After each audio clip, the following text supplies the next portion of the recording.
Welcome back. Today we are going to talk about collisions and the principle of conservation of linear momentum. In our previous lesson, we have discussed about momentum and impulse. So if you do not have a general understanding of momentum and impulse, I would advise you to visit that video first before watching this one. Moving on, we define collision as the sudden impact or forceful interaction of two or more bodies in a relatively short time. That is what we mean by collision. If you have two bodies coming together or two bodies that interact with each other, that interaction is known as collision. We have typical examples of collisions that we encounter every day. The contact of a hammer and a nail head. Two cars colliding head-on in an accident. And what do we mean by a head-on? When we talk about a head-on collision, let's say you have a car A and another car B moving in opposite direction. The front part of the heads contact each other. That type of collision is what we call head-on collision. Moving on with our examples, we said two billiard balls coming in contact, a hockey stick striking a ball, a car moving at a faster velocity runs into the back of a slower moving car that is in front of it. A footballer tackles an opponent. The collision between a comet or an asteroid with a planet during its orbit around the sun. A falling object strikes a horizontal surface. A car coupled to another car and moving. The colliding of the molecules of a gas with each other and the wall of their container. All these are typical examples of collision. Moving on to the types of collisions. In some textbooks, you will see collision being classified as either elastic or inelastic. But in other textbooks, you can see elastic, inelastic, and perfectly inelastic collisions, which is the better classification of the types of collisions. But nevertheless, we can understand these types of collisions by considering mechanical energy. And when I talk about mechanical energy, I am referring to kinetic energy. There would be a type of collision in which kinetic energy is conserved. What do we mean by conservation here is that the total kinetic energy that you have before collision is equal to the total kinetic energy after collision. When you have that situation, you are dealing with elastic collision. So for elastic collision, the kinetic energy is conserved.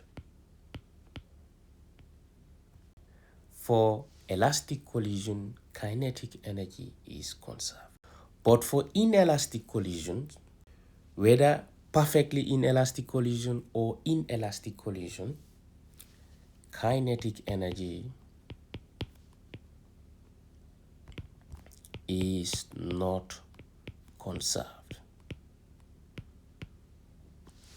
What that means is there would be a loss in kinetic energy. So the total kinetic energy before collision is greater than the total kinetic energy after collision. When you see such a situation, you are dealing with an inelastic collision. I repeat myself. For elastic collision, kinetic energy is conserved. But for perfectly inelastic collision or inelastic collision, kinetic energy is not conserved. So, but then what is the little difference that exists between? That I need to discuss with you in details. Collisions, we've said we have elastic collision, we have inelastic collision, and we have perfectly inelastic collision. For elastic collision, we've said that kinetic energy is conserved. For inelastic collision, kinetic energy is not conserved. And for perfectly inelastic collision, kinetic energy is not conserved. But then what differentiates inelastic collision from perfectly inelastic collision? A collision is considered to be perfectly inelastic if the bodies coalesce or they stick together. They stick together after collision and move together with a common velocity.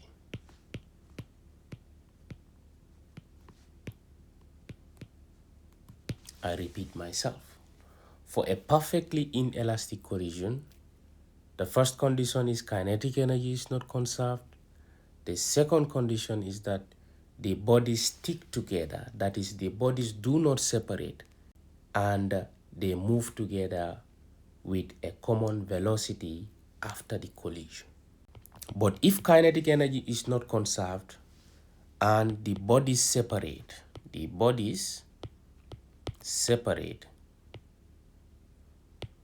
usually moving at different velocities.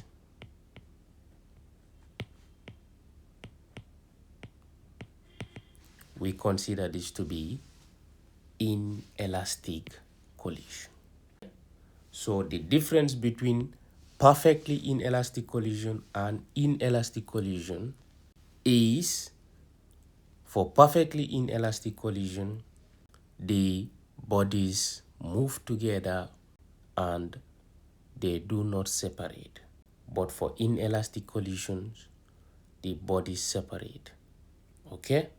For perfectly inelastic collision, the bodies move with a common velocity.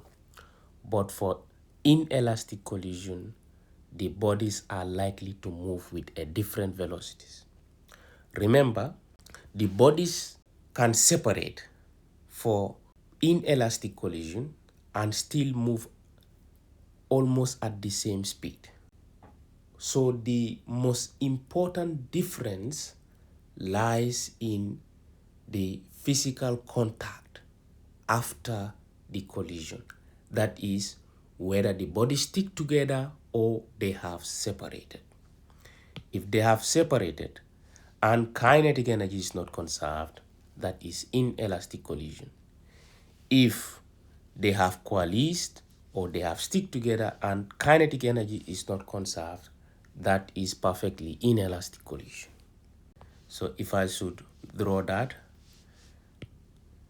this is how it is going to be, okay?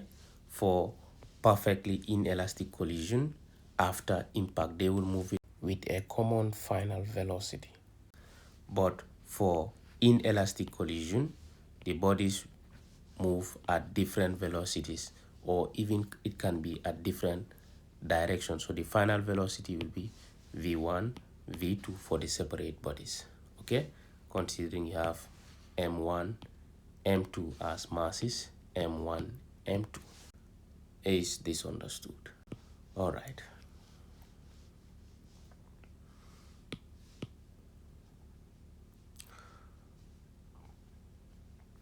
So for elastic collision, the bodies separate also. The bodies separate after collision.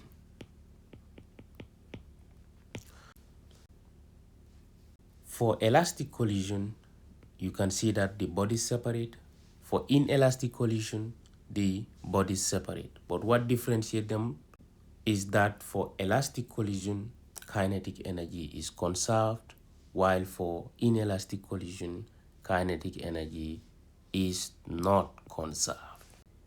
This is the summary of the types of collisions. We have divided them into three. For perfectly inelastic collision, kinetic energy is not conserved.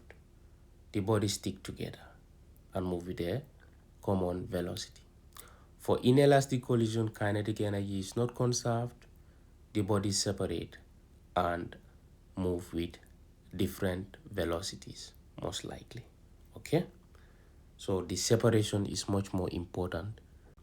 For elastic collision, the kinetic energy is conserved and the bodies separate.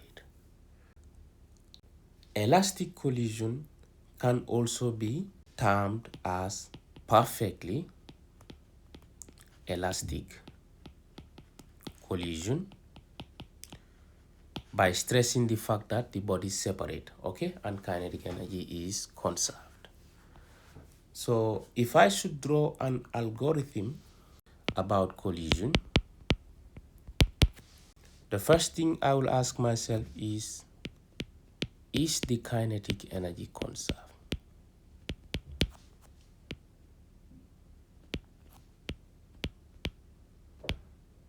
That is an important question. If the answer is yes, then I am dealing with elastic collision. And bear in mind that for a typical elastic collision or a perfectly elastic collision, the bodies separate after collision.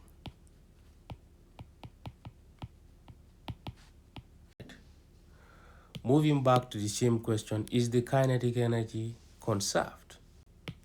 Well, if the answer is no, then I have to ask myself another important question. Do the bodies separate after collision?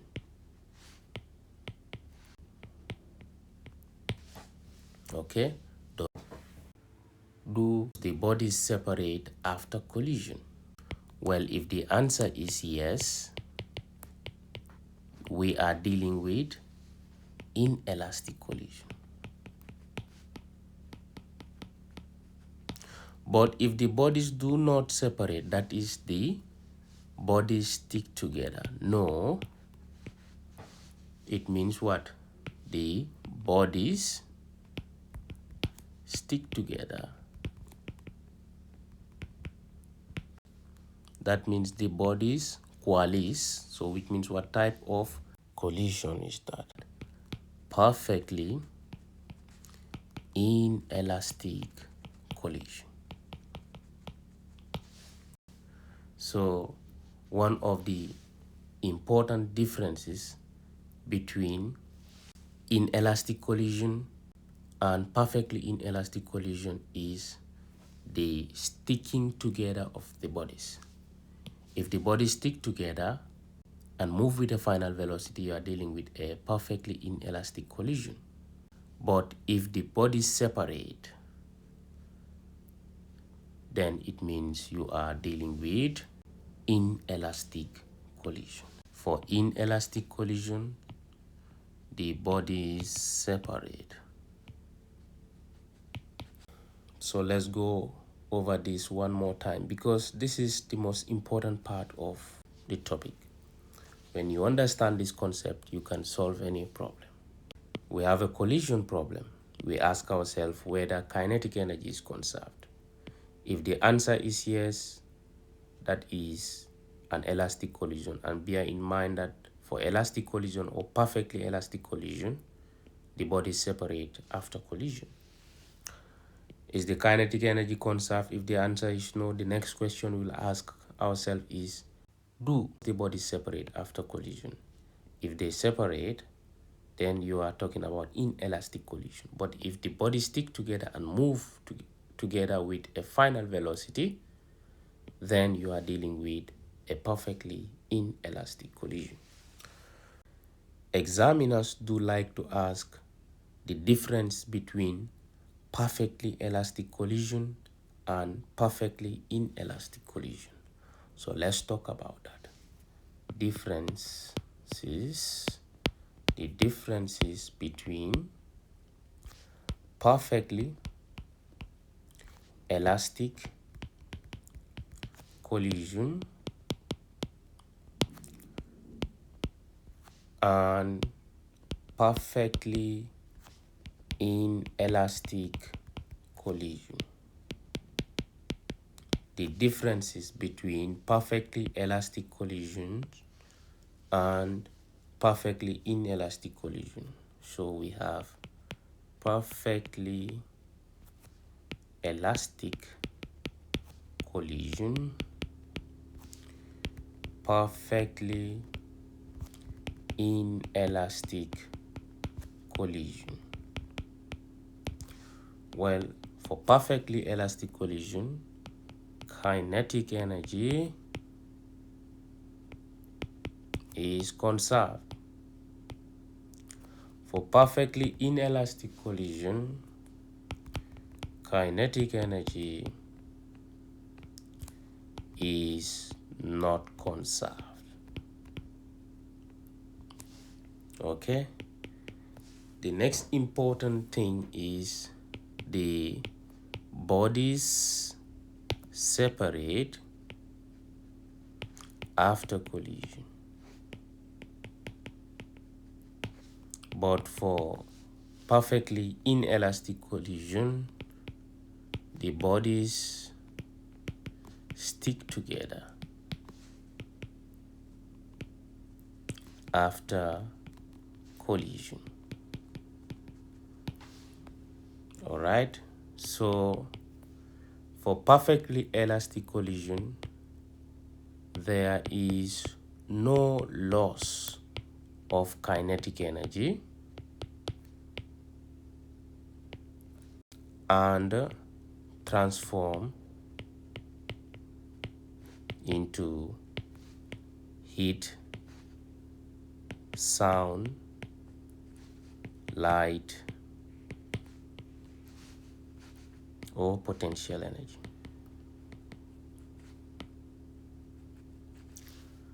All right, so but for perfectly inelastic collision, there is a loss of kinetic energy and energy is transformed to heat, sound, light, or potential energy.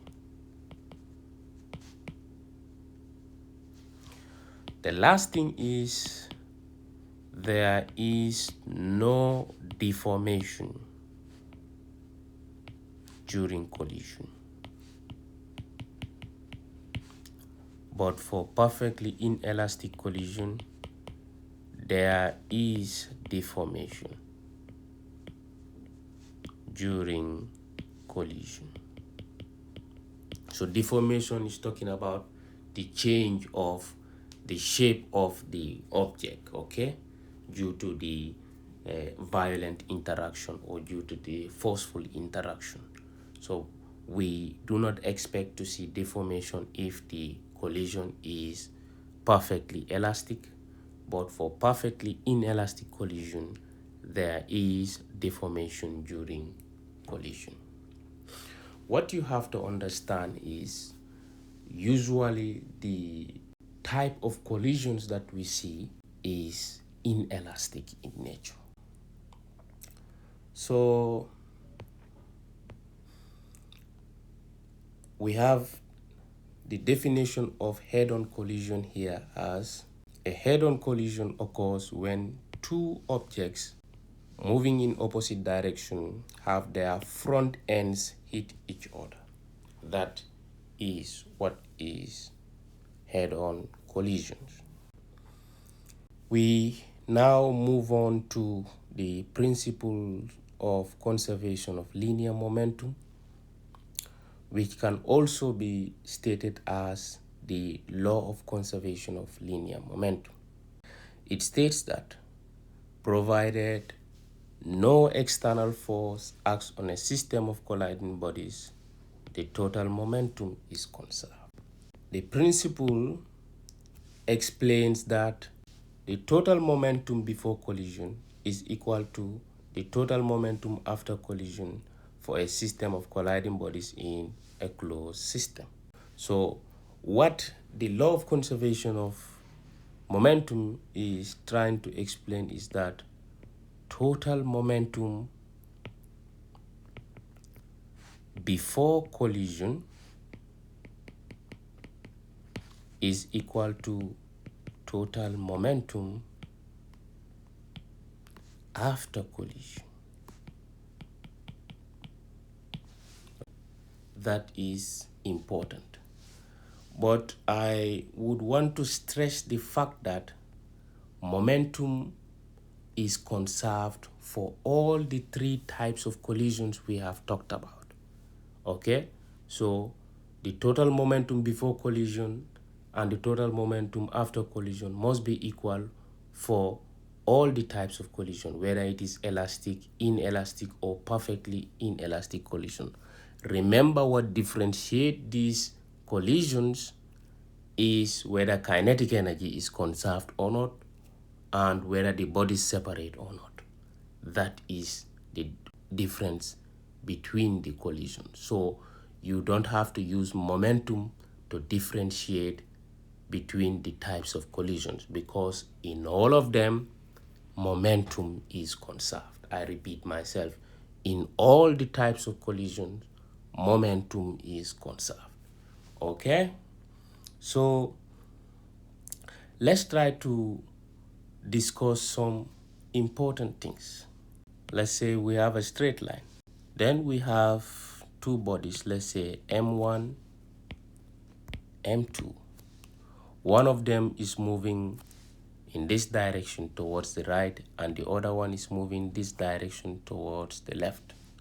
For M1, its initial velocity will be U1. For M2, its initial velocity will be U2. According to the principle of conservation of linear momentum, the total momentum is conserved. So let's say this is before they collide, before collision.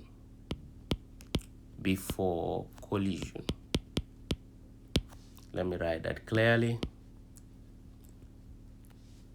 Before collision. So you know that momentum is a vector quantity, so therefore we have to indicate the appropriate sign notation. The rule is if a body is moving towards the right, it is positive. If the body is moving towards the left, it is negative.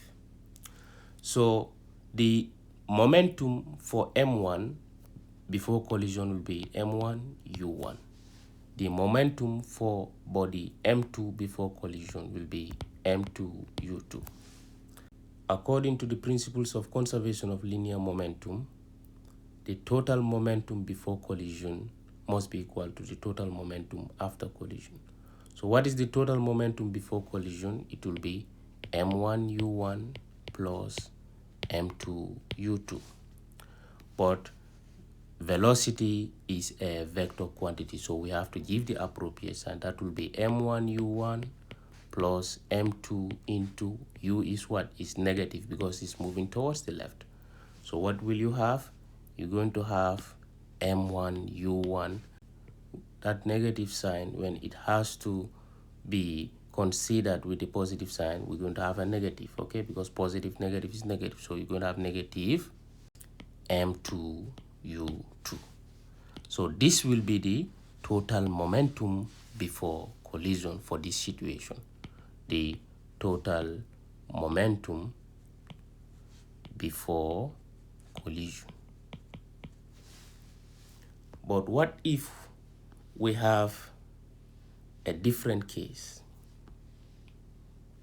Let's say we have a straight line. This time we have a body M1 moving with a speed U1, and you have body M2 moving with a speed U2, the same direction. The velocity is in the same direction. Well, the momentum for M1 will be M1 U1. The momentum for M2 will be M2 U2. According to the principle of linear momentum, the total momentum will be M1 U1 plus M2 U2. But because the two bodies are moving towards the right, so they will be positive. So what if I have another situation? All these that I'm talking about at this moment are momentum before collision. We will discuss all of these with examples, but for now, what I want to stress is you taking note of the sign notations. If a body is moving towards the right, the velocity is positive. If the body is moving towards the left, the velocity is negative. So taking note of that is important. So let's say we have another situation. M1, M2, you have U2, U1. Well, the momentum for M1 will be M1 U1, for M2 will be M2 U2. But if we consider the direction, they are all moving in the same direction towards the left. So which means I'm going to have minus M1 U1 plus minus M2 U2, right? So that will be minus M1 U1 minus M2 U2. This will be the situation for the momentum before collisions for these two bodies. I hope this is understood. So, but what about the interaction after collision? If you have the two bodies stick together, let's say M1, M2, they are going to move with a final velocity V. If they are moving towards the right, it will be positive. But if the two bodies are joined or coalesce and they are moving towards the left, they will be moving with a final velocity that is negative. Okay? M1, M2 will be the masses. This is one of the possible scenarios that you can encounter. If the two bodies coalesce and they move with a common velocity that is positive, that is, they are moving towards the right. If the two bodies coalesce and they move with a common velocity that is negative, it means they are moving towards the left. So the momentum is m times v. So it will be m1v plus m2v, right? But we can factorize v. So that will be m1 plus m2 all v. This will be the total momentum for the bodies that stick together after collision.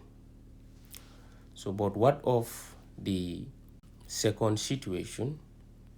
I know the total momentum will be m1v plus m2v, but the directions are towards the left, so they will all carry negative. That will be negative m1, negative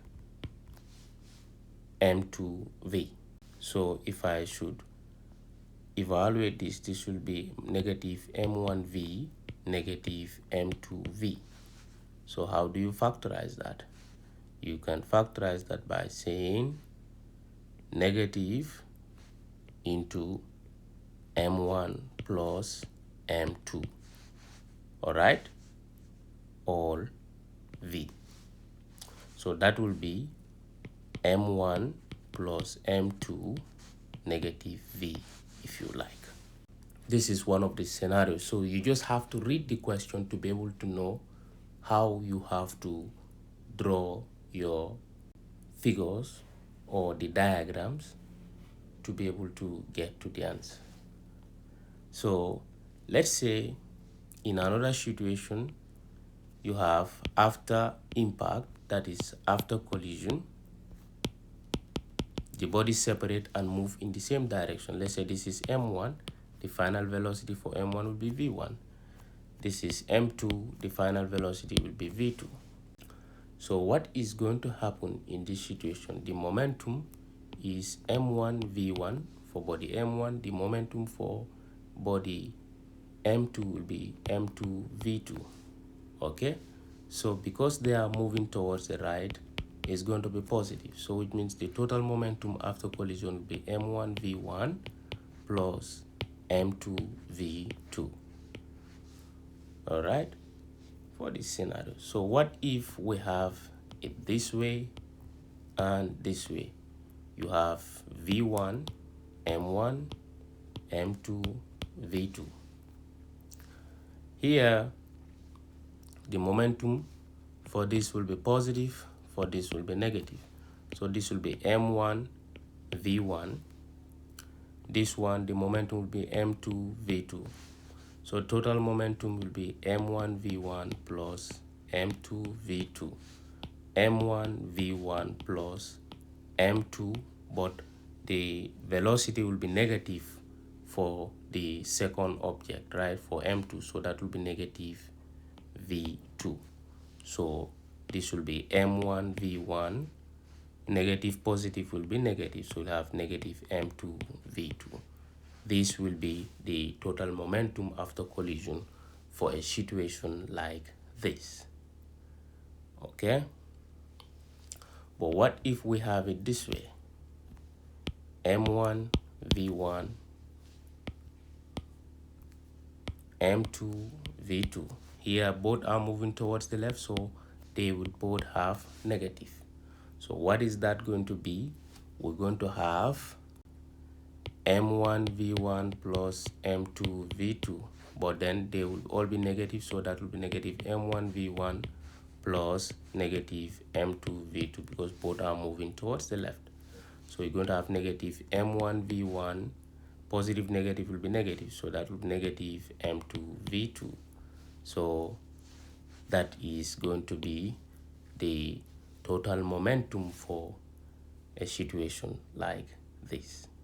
Now, in our next lesson, we'll be dealing with the questions directly. Okay?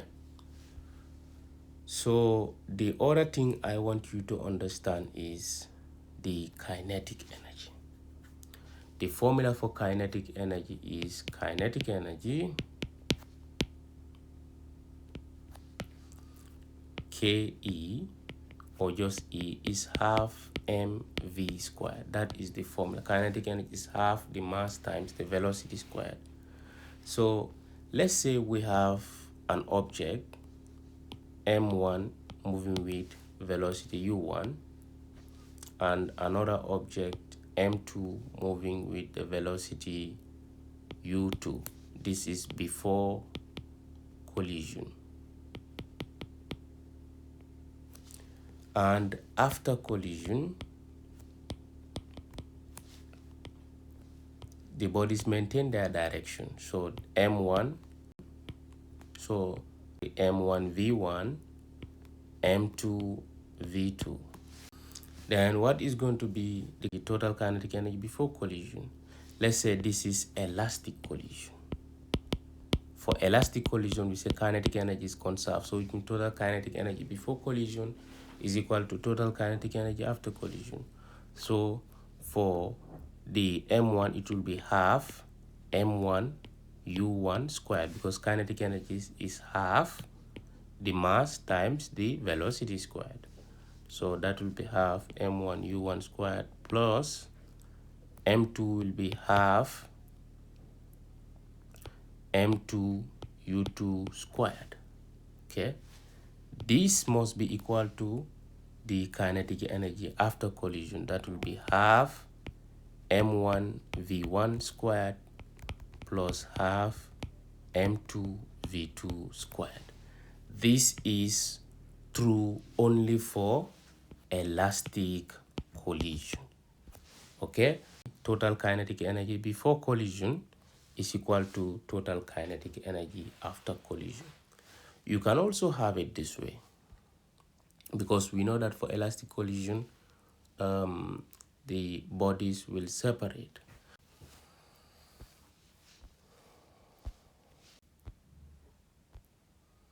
So for inelastic collision, kinetic energy, total kinetic energy before collision is not equal to the total kinetic energy after collision. Very important. Okay, so you will find the total kinetic energy before collision separately and find the total kinetic energy after collision separately. If you find that there is a difference, it means that is an inelastic collision. And let's say the body is separated. But the kinetic energy after collision for a perfectly inelastic collision will be, because the two bodies move with a common velocity, kinetic energy will be half m1 v1 squared plus half m2 v2 squared. So because the velocity are the same, v1 for v2, v1 is equals to v2 is equals to v, so we can just use a common v for them. So that will be half m1v squared plus half m2v squared. Then what I can do here is I can factorize half v squared. That will be m1 plus m2. If you like, you can say m1 plus m2 v squared over 2. Okay, so this is the kinetic energy after collision for perfectly inelastic collision, where the bodies are moving towards the right. Okay, Okay, let's talk about inelastic collision. We know that for inelastic collision, the bodies separate after collision, okay?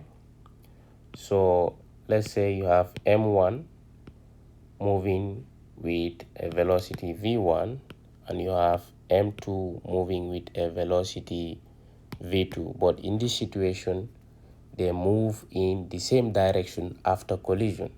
So the total kinetic energy after collision will be half m1 v1 squared plus half m2 v2 squared. Okay? In our next lesson, we will be solving problems involving all the types of collisions. Okay? Do not forget to subscribe and thank you for watching.